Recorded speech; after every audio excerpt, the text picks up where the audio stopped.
How you all doing today? This is a Memories Media podcast, and we have a very special guest with us today.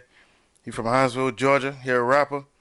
You may have heard his projects Made It Out the Mud 1 and 2, and True to the Game. And he worked with producers C. Cliff, JOS, QP, and CJ Watley.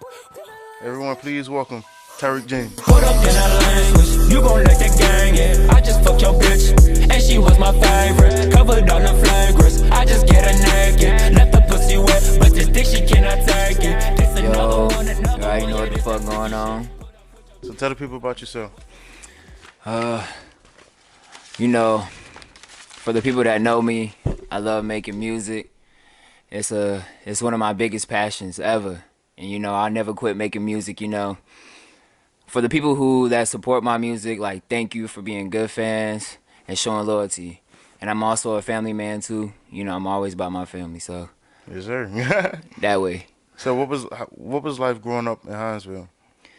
I mean, it wasn't really a big part.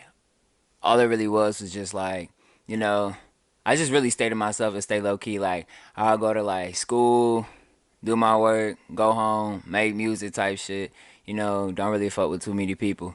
So, but as of Hinesville, it's just, there's nothing really to do down here, but I fuck with the place.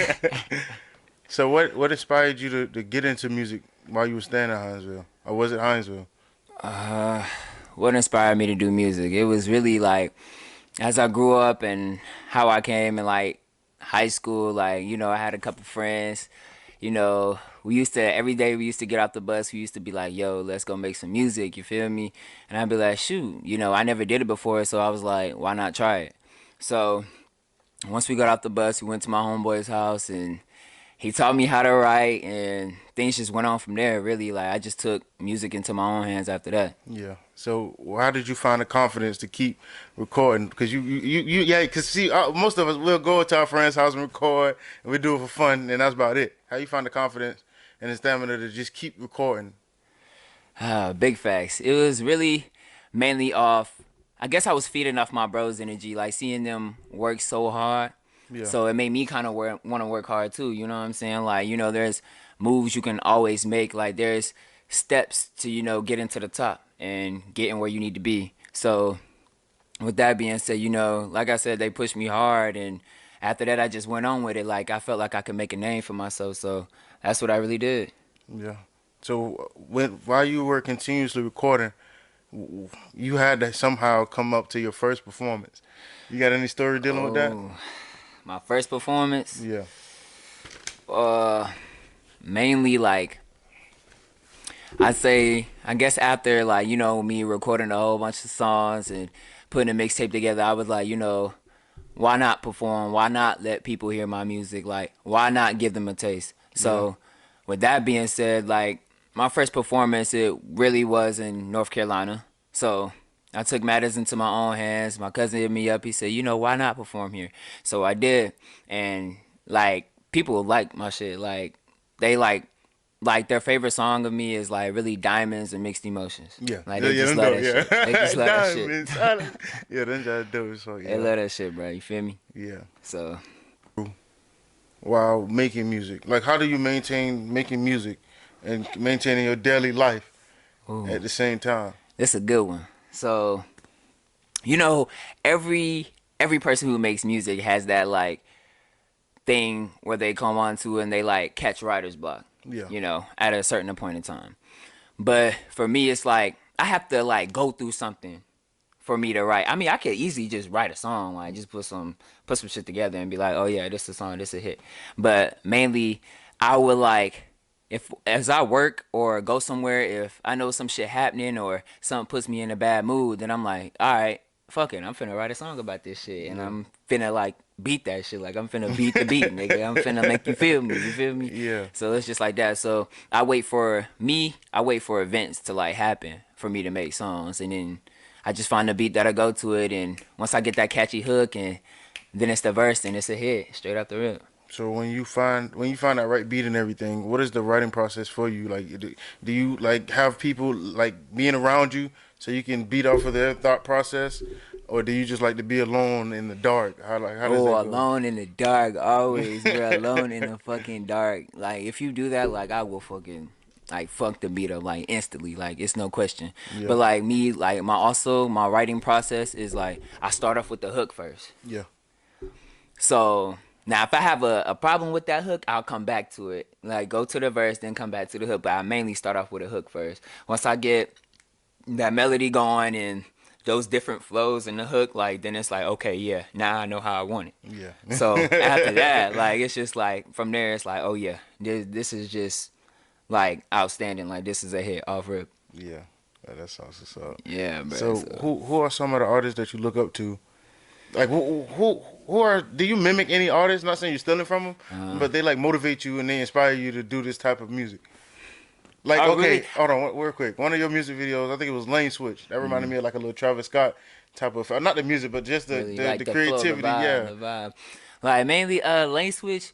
It really came from like I don't even know how I came up with that song. Like yeah, I just found the beat and I was like, you know how people like you could have like homeboys or just anybody like switch up on you or yeah, whatever. They can be like, oh, they can pin it on you and be like, yo, you switching lanes. Like, nah, nigga, like, fuck that. I'm gonna show you what it is. So I just reversed it. I was like, lane switch. Like, so I was like, fuck it. Like, it basically stands for like, man, like, curving niggas. Like, I ain't even trying to listen to what you got to say, bro. Like, all that fuck shit is like, nah, it's dead. yeah, Like, so it's just like, I was just doing my own thing in that song. So, but like, my style, it goes into like, okay, like I have like three favorite artists, bruh.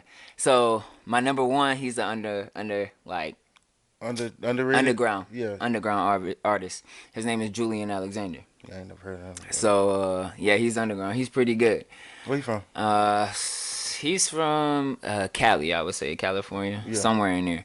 But my second one is Tory Lanez. you already know what's up. Yeah, you know what's going on with that. And third, I would say Chris Brown. Like that's my third favorite artist. So, but like once I like, like I said earlier, like as I find the beat, I get the hook, I get the verse. But then now after that, I'm thinking in the background noises. You feel me? If you ever like listen in one of my songs, like you can hear the ooh, you know what I'm saying, in the background with the melody going. Yeah. You feel me? Some shit you could be like, whoa. So it's like, yo, it's in your ear, like you feel it. And I put reverb on it, and that shit just going from there and.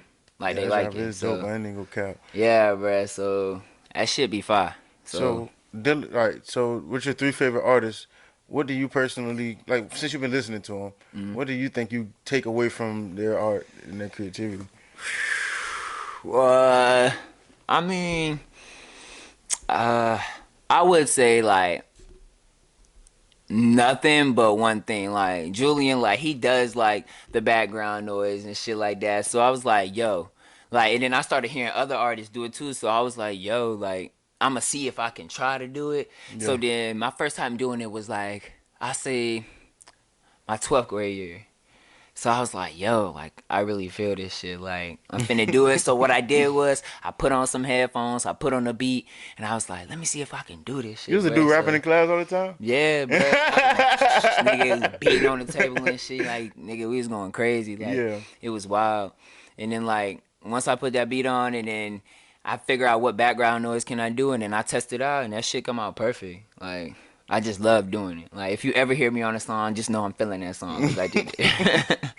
Big facts. So who do you make music for? Really, personally, myself and also my little brother, because he like, he loves my music. So Yeah.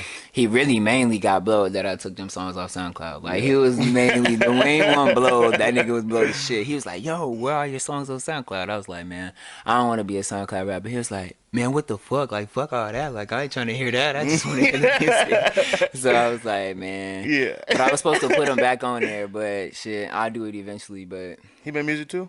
nah. You He wants to. I'm gonna teach him. You gotta get him in the studio. Boy. I know, man. I know. It's in due time. You Yeah. feel me? So, So I'm about to hit on a touchy subject real quick. So you lost your grandmother, right? yeah. So how does that affect you personally, and how does that affect you dealing with music? Like when I lost my grandma, yeah, it hurt me a lot. You know, I got a phone call and it was saying she died in her sleep. So, you know, she practically raised me, basically, because, like, you know, I mean, my mom did too, you know what I'm I mean, saying? everybody grandmas, yeah. Yeah, as my dad was, like, working late and my mom was working late, so we'll get off the bus there, you know, go there in the morning to catch the bus. So it was, like, you know, she practically raised us and, like, we loved us, like, so much, bruh. So it kind of changed me. Like, I was like, nah, this ain't real, you know what I'm saying? But Yeah. I had to just accept it and, you know, at least she went out peacefully. You see what I'm saying? Yeah. And she was getting at that age, but she know I love her and I always will. And that pushed me to make music as well. Like every time like I think of her, like, you know what I'm saying, she looking down on me. I know she is. And if she like could see like how much we've grown, like she'll be proud. Yeah. So it's just I just take that into like another level and I'm like, okay, I can do this. Like if I'm ever too tired, like I'm up like late night Just grinding, bro, motivating. with music. Yeah. All I gotta do is think about her and bam. Like I don't know, it's like another part of me, like, and it just keep me going. Yeah. So yeah, That's bro, tough. big fact, bro. That's tough. I know she be proud, bro. I know she be proud. So you know, it's just one thing you gotta accept in life. So So dealing with that, what is one of the best performances you have done thus far? I say when I went to yours, bro. Hey, that shit was kind of lit though. I ain't gonna cap, bro. You know, we was talking about that shit earlier about the. You want to take the Japanese people shit. through That the shit night was real funny, quick? bro. Yes, bro. Oh God, bro. Like when I perform, bro. Like I was trying to make all y'all feel me. You know what I'm saying? So I was Yeah. like, you know, I'm gonna do a little dance or something, try to get something going, man. So I was like, you know, like I gotta do it for bro. You feel me? And I was like, you know, we here, so let's all turn up. So you know, I played that song Lane Switch. That was like one of my favorite songs I performed there. Yeah. So, and then I was having fun, really. Like everybody felt like they was feeling the song, so I was like, okay, I'm doing a little something. But then when I took my jacket off, it just went up. I'm sorry, I couldn't get that motherfucker off. I was in that bitch like this. Listen. Nigga. Fuck that shit, nigga. Fuck it. But I was like, fuck it, man. But it was just like a good opportunity, and I really enjoyed it. Like that was the best one I've ever like performed. So, what are your thoughts on hustling and growing as a Hustling and person, growing. as a man, really? I really see like you gotta work for what you want. Mhm. You know, you could always have an easy life as long as you work hard for it. That's what I feel like people should do. Like, you know, you see most people out here that don't even want to work hard at all. Like, they be like, man, I'm gonna just get it how I can. I'm like, nah, bro, you gotta like really work for that shit. Like, you gotta grind. So Yeah. like, the hustle never stops for me. Like, I can just have like a job or two and I'll be straight. Like, I'll be in there all day and just stacking money and just hustling. Like, that's just how it is. That's just how it goes. So. So, what's the best thing of 2019 that happened for you? Whoa. I would say like mainly seeing my family come together more. Yeah. That's what I'd say. Yeah, I agree on that. So, what's the worst thing in 2019? Oh my God. What's not like? I mean, like, whoo, the worst thing. But I guess working a lot. Yeah. That's the worst thing. Just working a lot. Like I mean, like working 6 days a week and getting one day off, and then like it's like the next morning you're just like back at it, like just working so much, like Yeah. more than I have to. So, It's all going to something. what? Who you telling? Damn, fucking tired, boy. Listen. Me and that bitch slump. So, dealing with the rap culture, since you're obviously involved in it, what are some things that you don't like locally and internationally that you don't like about the rap culture itself? All that mumbling shit, bro. I really hate that shit. I hate all that mumbling shit. I hate it. I fucking hate it. So it's like, it's just like some tracks out here, like they just be in the back, like yeah, yeah, yeah. Like no, nigga. Like I really hate that shit. If you do that shit in a song, I'm gonna just cut that shit up there, bro. I'm just gonna keep it real with you. Like I don't know. What's some of the artists that do that? Who's some of the artists that do that? I ain't gonna put no names. I ain't gonna put no names, bro. Just know, you know what I'm saying? If you do that, then no, you don't get no views from me, bro. Listen. Big time. What do you think about groups like City Girls? And do groups like City Girls affect the way people our age be in relationships? Yes, like I highly agree on that. Like I don't know, like how could I put this? Like once girls listen to City Girls, bro, I feel like lately I've been seeing a lot of girls trying to act hard and doing stuff there, like doing things that they like normally don't do. You see what I'm saying? Like ever since City Girls like started that credit card scam and shit, and all you do is see like bitches with, bitch, I need to get my hair done. This man gonna do this for me. I'ma scam this nigga. I'ma be a boss, bitch. Like, girl, like stop. Like you're not with none of that. Just stop. Like, Yeah. and they'd be like, period. Like, no, like. Yeah, they say I'm tired of that shit. Fucking God, my nigga. Listen, I'm tired of hearing that shit. So, what are your thoughts on like marriage itself? Actually, I do plan on getting married next year. Yeah. Either next year or the following year. Hey, listen. Like, so, you know, like when you're in a relationship for like, you know, a while and, you know, you can actually see yourself with that person. Like, I feel like, why not take it there? You see what I'm saying? So. Yeah. So when maybe we probably can use your first date as an example. But when you're taking a young lady on the first date, what are some things that you would do? 'Cause you may never have a first date again, but, but if you, for real. But we can so what would I do on the Yeah. first date? So on the first date, I'm looking to see. First of all, I'm looking to see if you bougie. That's the first thing I'm looking to see. Yeah. So you know, say if we at a restaurant and we sit down. Now. You know what I'm saying? Like, you order your food now. Now, if I see you shy and you're not going to eat your food, I'm just not going to fuck with you. Because that just mean, like, you just trying to be, like you trying to be bougie with your nails and shit. Like, I don't go for that. And especially, like, if I got to pay for everything, bro, I'm not doing it. It should be equally. You know what I'm saying? One person pay On first this date? time. And, I mean, on the first date, like, the man should pay. Yeah. Okay? I agree with that. You know? Now, after y'all go on a couple days, then that's when things should be like, you know what I'm saying? Like, all right, I pay this time. Next time you pay. Yeah. So you gotta really be feeling that person. If you don't feel that person, like, don't even like bother wasting their time. Okay. That's just how I In a relationship for a long time, you about to get married now, feel. Okay. and then truth must be revealed. If someone had cheated on you, if someone revealed that they cheated on you right before you were about to get married, would you still marry that person? First of all, the nigga you cheat on me with, I'm beating his ass. Second of all, I'm not gonna beat your ass, but I'm gonna find a woman to whip your ass. Like, that's just how I feel, and you gonna feel my pain. But I mean, like, I'm gonna be mad as fuck. I really am, cause like it's like you Like wasted your time. it's a past thing, it's not like recently. If y'all been together for like 10 years, she said she cheated like on year 2, and y'all get married at like year 10 or some shit like that.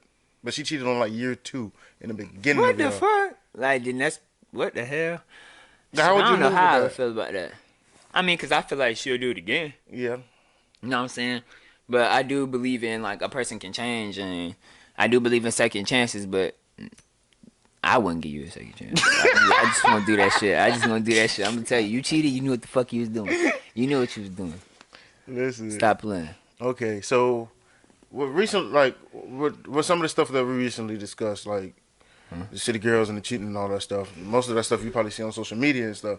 And my question to you is, do you think you need to take a break from social media sometime?